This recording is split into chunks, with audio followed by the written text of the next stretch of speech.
2 weeks ago, the new Knights of the Round Table had an epic battle with an evil Nephilim in Polotsk.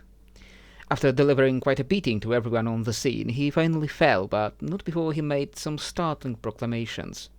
Apparently, the devil himself has sided with the Horde in order to uproot the world of man, one which belongs to the Christian God, using the Horde as his tool to do just that.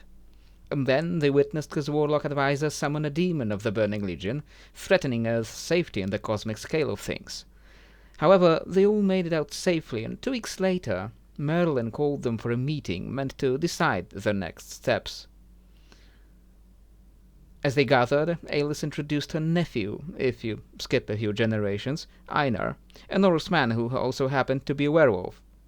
Sort of, long story. Another new recruit, Evanderos, a Coptic man from Egypt who learned from an ancient mummy about the culture and magic of pre-Arabic Egypt, came in as well for the meeting. Now that everyone was here, including Abe and the wizard Anufri, they got to the crux of the meeting. They have since determined that the fruit they picked up in Płotsk was the fruit of the tree of knowledge of good and evil. In his final moments, Dmitri revealed much more to them.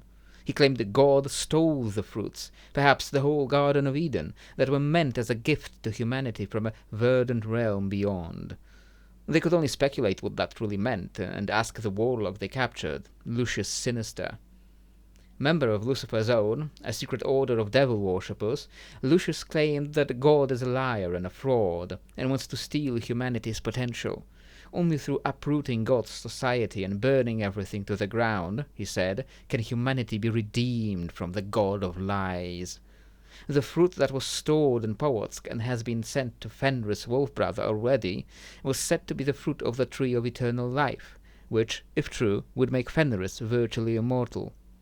And if he ever gets his hands on another fruit of knowledge, he would become what God feared in Genesis 3. He would become like God, or at least that's what they believed. Therefore, Camelot had to quickly find the other forbidden fruits and make sure Fenris can't ever eat them.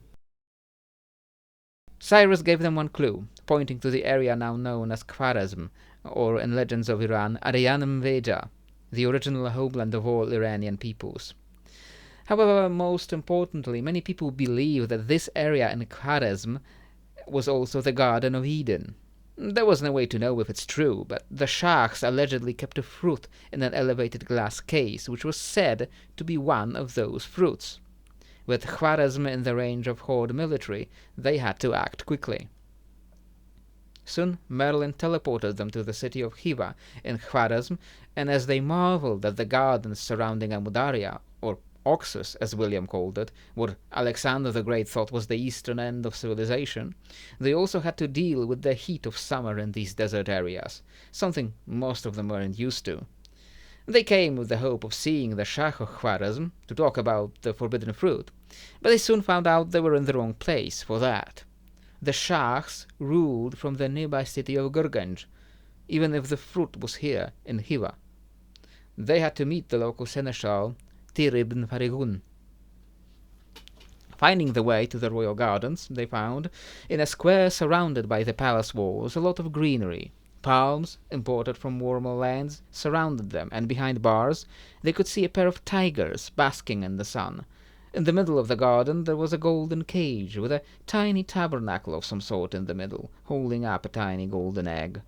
As the seneschal, though he did not use that word for himself, approached them, he explained about the fruit being held up in the cage, protected from rotting with the enchanted egg-like casing.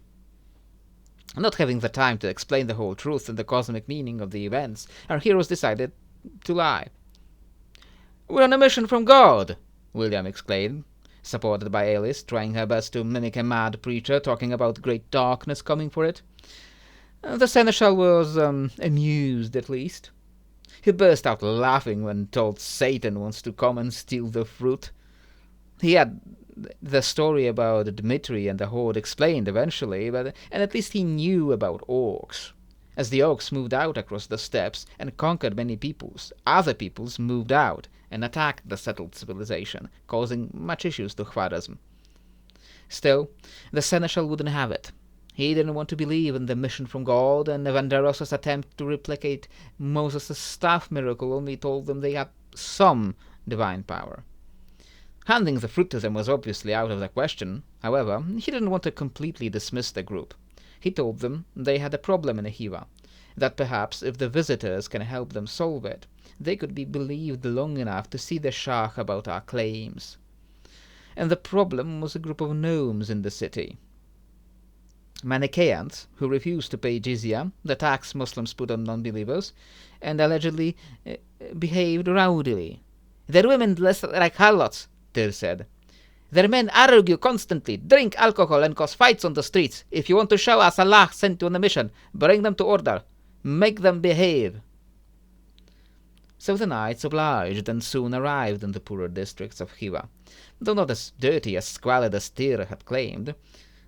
Though most of the population was human, they did find a couple of gnomes who were slow to trust them. They did, eventually, direct the group to the leaders of their community, Mobadi Butrun and her son, Satrap Verman. Once they learned the group was largely neither Christian nor Muslim, the Mobadi was eager to try to convert them. "Oh my, that is splendid!" Her eyes widened as she sprung a bit more to life. "Verman, grab the Pentateuch. We need to make sure these ladies and gentlemen hear the word of the Lord." "With all due respect," Koshal replied, "I think our views on divinity are formed already." "You never know until you hear it, she continued. "Which Lord do you speak of?" Evangelos asked. "The Lord of Light, of course, the Father of Greatness. He is the source of all good things, of the holy light, trapped inside their sinful bodies." "I think I got rid of that," William quipped back. "You can't get rid of the light, dearie. That light is your soul, your very being. You would not be alive if you got rid of it. That filthy flesh we call our bodies is but a prison made by the Lord of Darkness in envy of the realm of light." "I happen to like my filthy flesh," William said. "We all do at first, before we realize where the desires of that flesh lead us. So many people today no longer hear the light and get lost in the flesh and their false prophets." "Verman, get the books!" "Mama, I don't think they're going to convert," the satrap replied. "They are certainly listening. Now stop complaining and get the books." Verman grunted and got off the chair, walking up to the stairs. "Yes, Mama." "It's very simple. It all goes back to the beginning. At the beginning there was only light and dark. The dark envied the light and sought to possess it. So it lashed out against the light and shattered it, trapping tiny pieces of light in itself. It used the power inherent in our souls to fashion this ephemeral world, but we must seek to return to the light, to become one with it once again." Though to William it sounded somewhat familiar to the theories on the cosmic origins of everything he heard on Azeroth, they had to get back on track. As eager as she was to tell us about the Christian God not being the true Lord of Light, we had to start talking about the accusations Tyr has levied against them. As it turns out, there was a group of delinquents who shied away from any moral norms espoused by either the Muslims or the Manichaeans. Some of the knights were cynical and thought, perhaps these delinquents are the true good guys here. "If two separate groups of religious zealots find you impious, you must be doing something right," Koshal said. But you had to investigate it and make peace with everyone here. Following some clues from the locals in Khiva, they traveled outside the city and found a ruined warehouse where a group of ruffians had gathered. After breaking into the building and finding them right behind the door, the group tried to inquire these strange bold gnomes about who they really were. "We are, how you say it, we're disciples of Ashaklun," the woman leading them said. "The Manis called him Prince of Darkness, son of the Great Darkness. They say he is Lord of Demons, but they don't know anything about demons. The Manis say flesh is sin, flesh is darkness. How can what we are born with, be sin? Ashaklun is not devil. Ashaklun is a revelator, the voice whispering in the dark places, freeing us of the boundaries set by the Manis, by the Muslims. The Manis say we must not love each other. We must eat only certain meat. We must obey laws. That is not natural. We obey our nature, whatever our nature tells us to do." "Like stealing from innocent people on the streets?" If they have it and we desire it and they cannot defend it, yes. Though perhaps some of their beliefs were understandable, they were clearly taking it too far, including the butcher in the back grinning at the thought of never having eaten elf before. Those whispers in the darkness have led them astray somewhere, and the knights realized that a fight was unavoidable at this point. Two groups clashed, and the fight was quick, though William glowed with a disturbing green light for a moment, using his chaos magic to fight off the cannibals. Having delivered the news of the demise of the delinquents, the void worshippers hiding outside Kiva, the knights arrived in Gurganj, hoping to finally talk to the Shah about their mission and about the threat of the Red Horde. They awaited the audience in the guest chambers, making use of the Shah's hospitality, while he dealt with other important issues.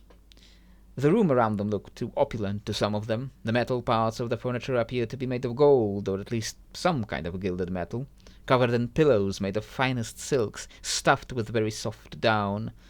A golden-looking carafe of wine awaited them, along with a few metal cups. Wind blew through the silk curtains as a few servants walked around the room.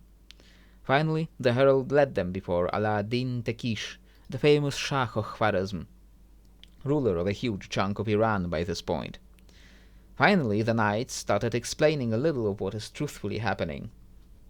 They explained the orcs, with the aid of Satan himself, are seeking to usurp the power of God, and though he too was understandably incredulous, the exotic appearance of his guests at least interested him, unlike his vizier, Demir Vitaguru.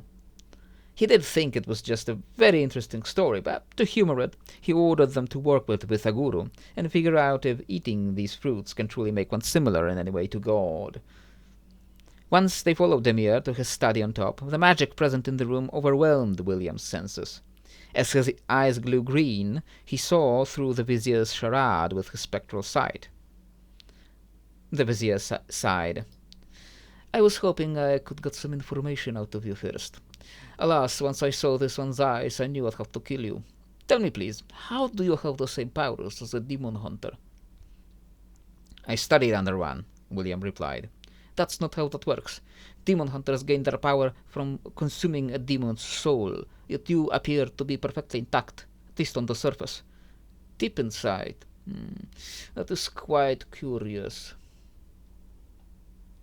With the disguises useless, Demir's body dropped lifeless to the floor and revealed the true face of the demon puppeteering it. A dreadlord, Vithagor. The Legion already knows about your pitiful little planet. When the right time comes, we shall bear down with our full might and smother it like so many others. And Gorefiend will do just that for us. We just have to make sure to remove a few obstacles from his way, like you or Fenris. Though the fact that they considered Fenris their enemy was new, William had none of the Dreadlord's boastful claims. You demons all sound the same. You keep making these broad proclamations. You foretell doom that will no doubt come from everyone. Azeroth stopped you multiple times now, and it will stop you again. Another major fight ensued, with the Dreadlord calling down Fellfire, Infernals breaking down through the windows, and putting people to sleep.